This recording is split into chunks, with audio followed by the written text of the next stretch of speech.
En tout cas dans l'eau, une denrée, à part les manipulants qui existaient déjà depuis l'entre-deux-guerres, mais restait souvent, j'allais dire, un produit périssable. Et nos collègues marnais, une époque aujourd'hui révolue, venaient tardivement dans l'eau enlever leurs raisins sur les pressoirs, et effectivement cette matière s'était dégradée entre-temps.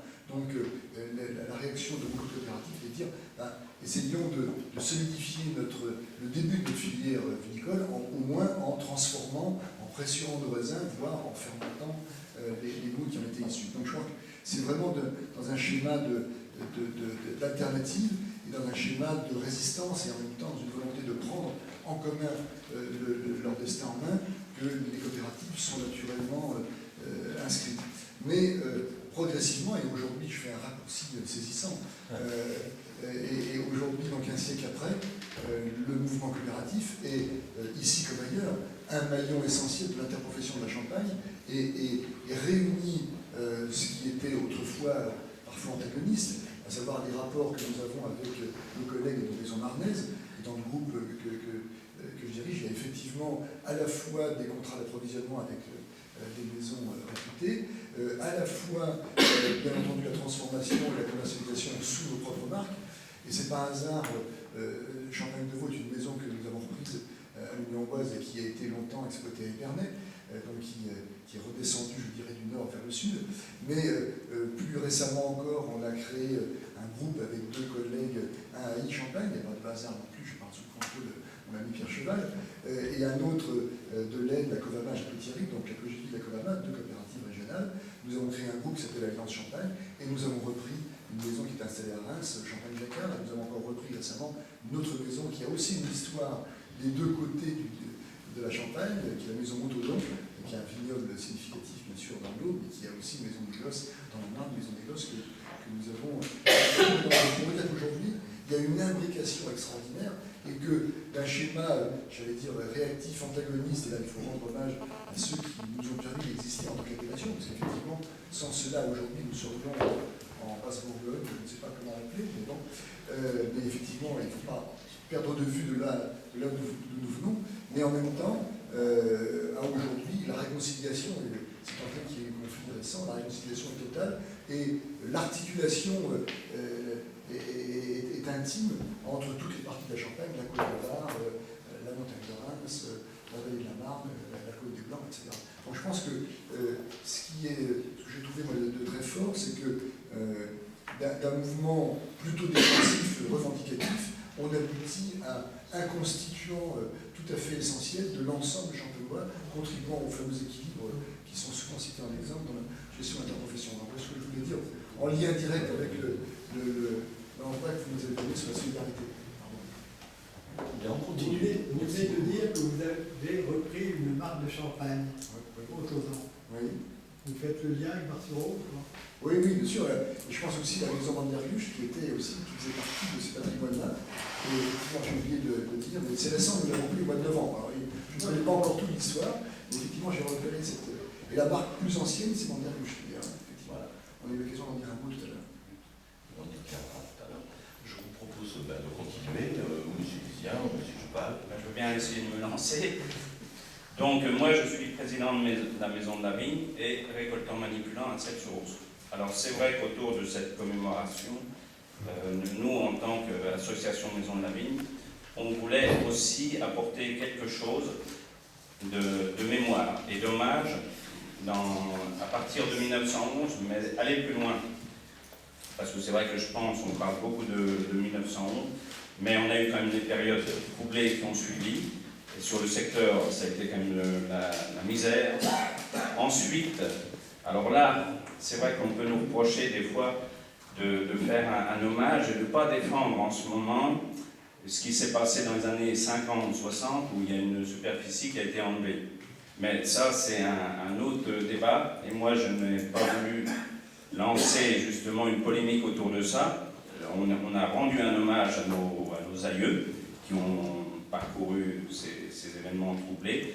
Et c'est vrai que nous, alors par rapport à la coopération, venant de Celles-sur-Ource, on n'a pas eu ce système coopératif qui s'est développé. Pourquoi? On aura peut-être une réponse à donner autour de cette table ronde. Mais par contre, si le système coopératif, on n'a pas créé de coopérative, on a quand même toujours été sur de l'entraide. Et ça, elle est bien présente, que les générations passent, où on est toujours sur de l'entraide avec des moyens différents de part et d'autre, mais c'est vrai que pas de coopérative, mais une entraide qui marche très bien et qui a permis aussi de surmonter tous les événements un peu difficiles. Voilà, je vous laisse la parole suivante. Les premiers mots, en fait. Monsieur Cheval. Bien, merci tout d'abord de votre invitation. C'est un plaisir d'être sur la côte d'Azur de la Champagne aujourd'hui. C'est la première fois que je viens faire mon marché à Mat-sur-Aube. C'est très agréable, monsieur le maire. Pas facile à se stationner, mais c'est comme ça partout. Alors, moi, je suis plutôt proche de Jean-Pierre Desmond, où je suis d'abord récoltant manipulant, je suis vigneron à Haï. Je dirais un mot de la maison parce que dans notre débat c'est important. Et puis je suis aussi élu local puisque je suis depuis trop longtemps premier adjoint au maire d'Haï. Donc bien intégré à la fois dans mon métier, dans mon territoire et dans la vie professionnelle puisque je suis toujours administrateur au syndicat général des vignerons dont j'ai été d'ailleurs vice-président pendant de nombreuses années. Donc oui, j'aime la vie publique et j'aime être un observateur actif tant que je le peux. Alors, je voulais dire un mot de la maison que je gère, un peu par hasard, puisque moi, je n'étais pas champenois à l'origine. Moi, je suis ardennais, c'est-à-dire les pauvres des pauvres, hein, dans le nord, là-haut. Hein, et ils y sont encore, pauvres. Certains ont réussi à s'échapper et représentent la diaspora ardennaise. Je suis un produit de cette diaspora ardennaise. Et si je l'ai fait, c'est par amour, tout simplement. On tombe amoureux où on peut. Moi, je suis tombé amoureux à Haï. Bien. Et j'ai choisi ce métier. Je n'étais pas obligé. Ça donne beaucoup de force. De pouvoir choisir ce métier, c'est rare. Hein. Donc, j'aime être un observateur attentif. Et dans ce secteur d'Haï, on en parlait tout de suite avec Serge Volikov, les idées contemporaines se sont bousculées à un moment entre d'une part l'influence radicale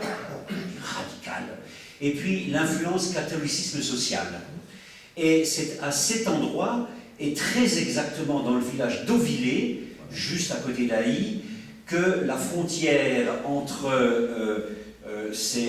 la ligne de partage des idées contemporaines passe exactement. À Auvillers, il y a deux coopératives. Il y a les bleus et il y a les rouges. Les uns se réfèrent des uns et les autres plutôt du catholicisme social.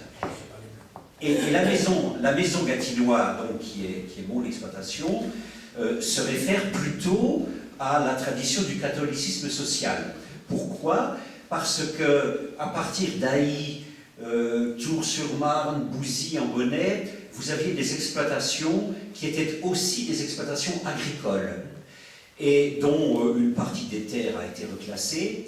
Mais quand je me suis installé dans les années, fin des années 70, la moitié de l'activité de la maison était aussi de faire des terres. Et j'ai évidemment envoyé balader tout cela au plus vite pour me concentrer sur les vignes. C'est ça qui rapporte de l'argent. Et ça marque une maison et une famille devenir de l'agriculture et non pas uniquement de la viticulture. Et c'est tellement vrai que l'arrière-grand-père de mon épouse était Émile Michel Le Cacheur, dont on parlera ce soir, qui a été l'un des personnages historiques du début de la Champagne, qui a été l'un des fondateurs avec Blin, etc., du syndicat général des vignerons, dont il a été le vice-président. Alors c'est amusant parce que moi-même, 80 ans après, je suis aussi devenu vice-président, mais ça c'était un hasard. Et lui se référait du catholicisme social. Il était officier de réserve, il aimait d'ailleurs paraître dans les manifestations avec son uniforme de lieutenant ou capitaine de réserve. Bref, il se référait effectivement du catholicisme social. Et il a écrit des pages magnifiques, j'aurais dû les amener, sur la nécessité de l'éducation chez les vignerons. Il a apporté énormément d'attention à la transmission des gestes, à la transmission du savoir, étant entendu qu'il disait c'est la base de la réussite. Et on en est toujours au même problème. Je suis moi-même président du conseil d'administration du lycée d'Avise, du centre d'apprentis et du centre de formation professionnelle, parce que je pense effectivement que les questions liées à la formation et à l'éducation sont la base de la réussite. Pour être bien dans son métier, pour être bien dans son destin, mais il faut connaître les choses, comment ça marche. Bien. Alors, je voulais vous dire également que, en repensant à ce que Serge Volikov a dit de la mémoire, qui est la base de tout, c'est l'essence de l'histoire, de la connaissance, la mémoire. Eh bien, nous avons à Haï créé, alors ici, il s'est créé une maison de la vigne et du vin, chacun crée suivant ce qu'il est. Nous avons créé, nous, ce qu'on appelle la Villa Bissinger à Haï, dont vous avez peut-être entendu parler, qui est un petit centre culturel et universitaire destiné à participer, avec la profession, au rayonnement du vin de Champagne, à travers les sciences humaines. C'est-à-dire qu'on fait jouer l'histoire et le champagne, la littérature et le champagne, l'économie et le champagne, les beaux-arts et le champagne, la BD et le champagne, la musique et le champagne. Pas de sciences dures, tout ceci se fait à la fac de sciences à Reims, ils sont beaucoup plus forts que nous pour étudier la bulle et la molécule, mais nous étudions toutes les sciences humaines autour. Et en particulier, nous considérons sur le secteur que la mémoire est une véritable fonction collective qu'il faut organiser. Et quand je dis nous, là je prends mon chapeau d'élu, avec le maire d'Haï, nous avons toujours considéré que la collecte de la mémoire, la mise en forme de la mémoire et la restitution de la mémoire étaient une fonction collective au même titre que l'organisation des écoles, des trottoirs et des tuyaux d'eau usée. Bien. Et nous avons donc, dans le cadre de la communauté de communes, on ne dira jamais assez quelle est l'importance des communautés de communes, car elles permettent de faire de grandes choses. Nous avons embauché une collectivité